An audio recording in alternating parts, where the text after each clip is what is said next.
¿Qué tal? Yo soy Arturo Suárez y le doy la bienvenida a Perspectivas Periodísticas. Hoy en el programa le vamos a presentar una entrevista con la diputada María de la Paz Quiñones y el tema que tiene que ver con el robo de infantes. Miriam Ruiz, buenos días. Buenos días a ti, Arturo, y a todo el auditorio, qué bueno que nos acompañan. También les hablaremos sobre los mineros rescatados en Chile, haremos la comparación con los mineros en Pasta de Conchos y también en salud del Día Mundial de la Alimentación y también del Día Internacional de la Erradicación de la Pobreza. Ivonne de la Cruz, buenos días.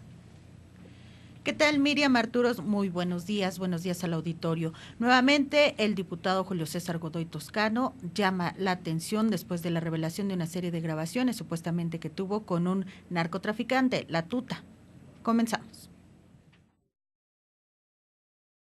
El gobernador de Veracruz, Fidel Herrera, participó durante las jornadas de diagnóstico y servicios del gobierno estatal en Tlacotalpan, y el gobernador fue jaloneado por varios de los damnificados por las inundaciones, quienes a gritos pidieron ayuda para recuperar parte del patrimonio perdido.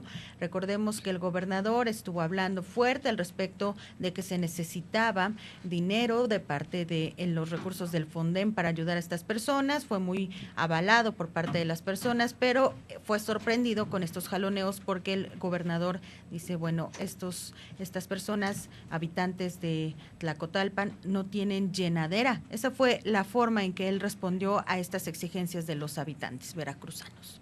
Unas declaraciones realmente lamentables, porque ¿cómo se atreve a decir que una población no tiene llenadera, que le ha dado todo lo que ha necesitado en la tragedia, cuando pues simplemente no debería de estar ocurriendo, ¿no? Los gobiernos estatales no toman las medidas necesarias para que pues se puedan evitar este tipo de conflictos, que se pueden evitar de cierta manera si hubiera voluntad, pero a los gobiernos estatales lo que les conviene es precisamente que haya una desgracia, un desastre natural, para que lleguen y tengan acceso a los recursos del Fondem y con ello pues hacer uso de esos recursos que para ellos es muy importante. Y más aún cuando Fidel Herrera Beltrán pues tiene aspiraciones presidenciales, él ya lo ha dicho, que sí le interesa ser candidato por parte del PRI al gobierno federal para el 2012, y por supuesto lamentables estas declaraciones cuando dicen no tienen llenadera a un lugar como Tlacotalpan, que se dedica o que vive prácticamente del turismo. Una vez al año tienen una fiesta extraordinaria en cuanto a la música, una ciudad que es considerada patrimonio de la humanidad, que quedó totalmente devastada, y que bueno, pues Fidel Herrera Beltrán con estas declaraciones pues nos deja ver realmente quién es este personaje, no este Fidel Herrera que viaja en helicóptero, que durante la contingencia estuvo en diferentes lugares aún con el clima adverso y que se metía y los veíamos a él junto con el presidente de la República metidos en el agua hasta la cintura y repartiendo pues despensas. Ahora se le ocurre decir no tienen llenadera, y eso se lo dice a los veracruzanos pues unos meses antes de que deje la gobernatura del estado. Y así las cosas, realmente se quita la máscara Fidel Herrera y en eso pues nos deja ver quién es. Y una noticia que acaparó la atención de todos a nivel mundial esta semana fue por fin el rescate de estos 33 mineros chilenos que se encontraban prácticamente 68 días bajo tierra, en donde pues terminó con un final feliz realmente esta situación, pero que al mismo tiempo para nosotros, para los mexicanos, nos deja ver esta posibilidad o poder comparar una situación con otra, lo que ocurrió en Pasta de Conchos, que en este mismo espacio cuando estábamos en 1440 hablábamos al respecto de Pasta de Conchos y esta tragedia que se dio allá, donde mineros mexicanos se quedan atrapados y bueno, ahí siguen, ¿no?, los cuerpos ahora, y ahí siguen sepultados y que no se pudieron rescatar. Aquí habría que poner de manifiesto varias situaciones y varias circunstancias. No son las minas similares, sino son minas de diferentes características. Pero lo que sí me queda claro es que no hay un reporte que nos diga por qué no se realizó un rescate en México como se realizó allá en Chile. A mí me parece un pretexto la diferencia de características en las minas. Sabemos, Pasta de Conchos es una mina de carbón que obviamente hay gases tóxicos que complican un rescate. Y lo que pasó en Chile es una mina de cobre y oro y era mucho más sencillo aparentemente. Yo lo que critico es la falta de voluntad del gobierno federal, de las autoridades, de los dueños de la mina para intentar hacer algo. Ni siquiera se organizaron. Yo creo a todo le pusieron peros y lo único que se les ocurrió para ahorrarse todo el conflicto de si a lo mejor los hubieran encontrado juntos, que esa es una de las preguntas que tiene la gente y los familiares, simplemente se les ocurrió cerrarlo y ya, no pasa nada, ¿no?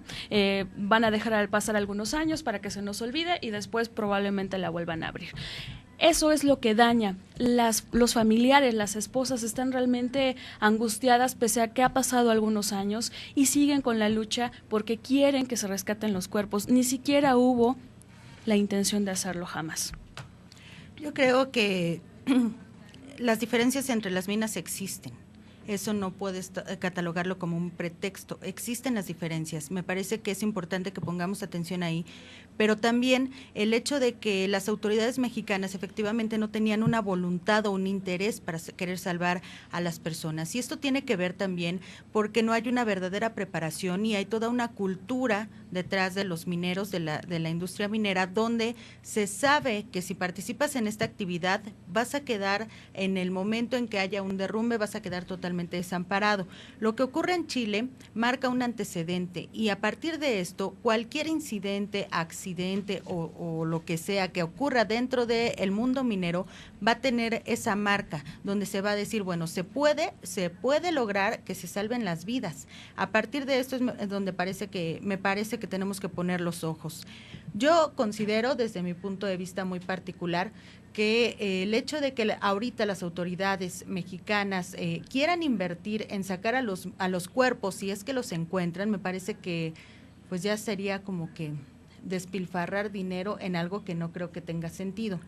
Tenemos una cultura mexicana que está muy arraigada a la muerte y eso me queda muy claro y entiendo que como personas necesitamos tener ese cuerpo y hacer todo el ritual que a los mexicanos tenemos como cultura, pero me parece que mejor deberíamos de estar ubicándonos en ver que a los mineros que todavía están trabajando actualmente en las diferentes minas del país, pues se les den las medidas de seguridad necesarias. Sí, las condiciones de trabajo, pero también por otro lado, Ivonne, Miriam, que yo no concuerdo tampoco con Miriam con esta parte de las diferencias, me parece que son evidentes unas con otras, no se podría comparar.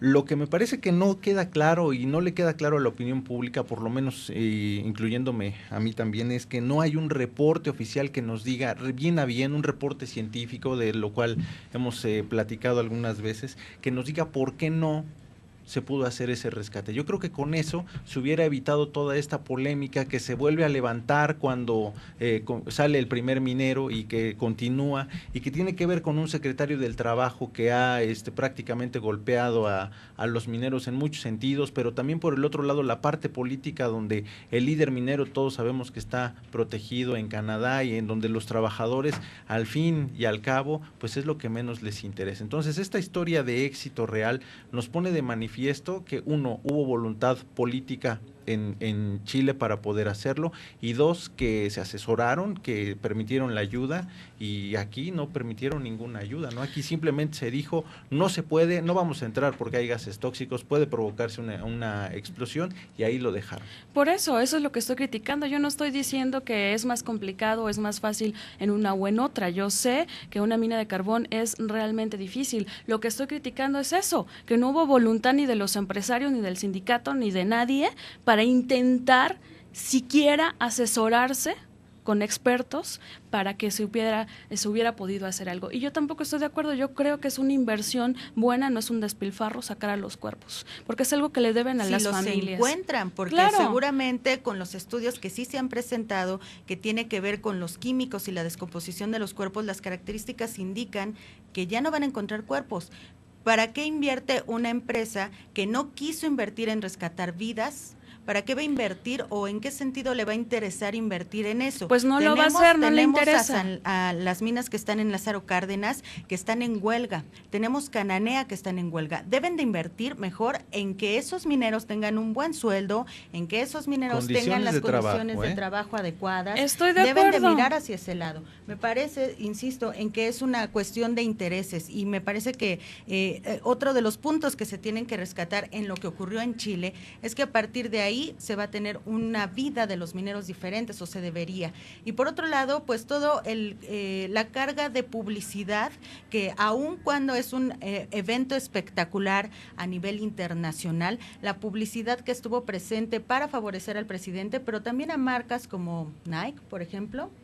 ¿De qué marca eran los lentes con los que salieron todos los sí, bueno, sabemos que todo esto Piñera viene... lo supo utilizar sí, perfectamente. Perfecto. Y ahora, si tú quisieras como medio de comunicación tener una entrevista con alguno de los mineros, te están cobrando una cantidad enorme por dar una entrevista. Yo creo que ahí ya se empezó a desvirtuar la cuestión humana de esto, porque si los Topos México, por ejemplo, hubieran salido a decir, sí, te doy entrevistas, México, Estados Unidos, Inglaterra, quien me quiera entrevistar, pero me pagas, bueno, entonces se cambiaría totalmente el sentido de lo que fue los Topos México, ¿no? ¿Cómo cambia esta situación de ser un héroe, tal vez nacional, en algún momento pudieron ser ellos a ser mezquinos y aprovecharse monetariamente de esta situación?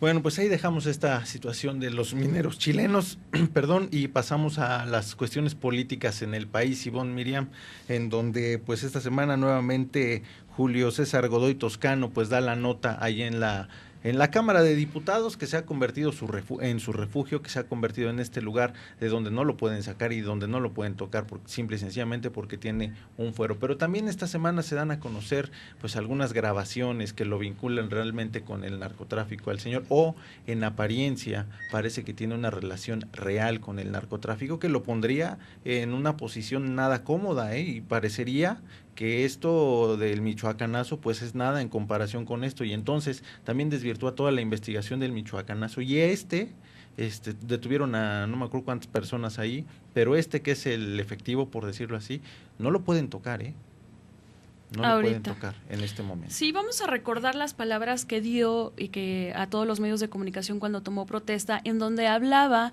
de las averiguaciones que ha tenido y cómo ha presentado, según él, todos los elementos jurídicos para salir libre de ello.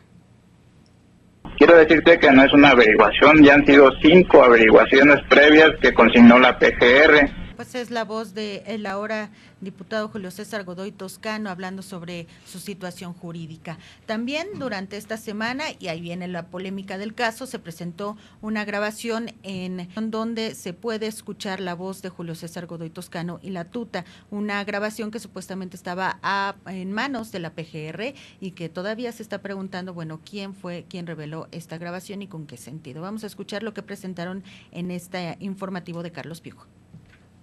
No, aquí se lo paso, compadre. Pásemelo. No, compa, primeramente le deseo que gane, fuera de buenos días, compa, y cuente con todo el apoyo que usted va a ganar. Ok.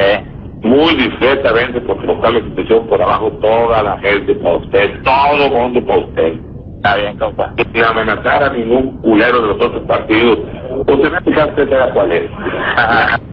Usted gana, compa, primeramente, y usted va a hacer eso. No hay vuelta. Otra, compa. ¿Qué se hizo su primo Benito? ¿Aquí en el Lázaro, otro? ¿Seguro? Pues este fue el audio que se dio a conocer esta semana y que ha puesto en el ojo del huracán otra vez a este señor Julio César Godoy Toscano. Como usted sabe, pues es el medio hermano incómodo de Leonel Godoy, gobernador constitucional del estado de Michoacán, quien también estuvo esta semana ahí en el Congreso. Esta próxima semana que pronto comenzará, pues se van a despejar muchas dudas, entre ellas pues ya se ha concretado una comisión para investigar a este señor. Vamos a ver qué sucede con estas comisiones que se forman ahí en San Lázaro, que por lo general no suelen entregar buenos resultados. Y que no pudo sesionar en esta semana porque el diputado se justificó, no asistió, diciendo que su mamá se encuentra grave de salud en Michoacán y por eso no fue. Se tuvo que posponer. Le recuerdo nuestros números, sí. Perdón, estas conversaciones nos recuerdan los casos de los videoescándalos del PRD. Hay que poner atención, por supuesto, en lo que se diga al respecto del mismo, pero hay que también pensar un poco al respecto de qué es lo que oculta, porque estoy de acuerdo en que si el diputado tiene estas conversaciones y es un audio pues que se pueda comprobar que tuvo con la tuta, se tiene que castigar, por supuesto, pero hay que ver qué es lo que está detrás, el manejo político que se le da a esta información. Y que ya se han desmarcado algunos, ¿no? Como Encinas, que al principio Andrés lo Manuel protegió López Obrador. y ya se desmarcaron de él. Entonces, pues ahí comienza otra vez la polémica. Le recuerdo nuestros números telefónicos 55 11 15 60 y 52 08 59 48. Regresamos.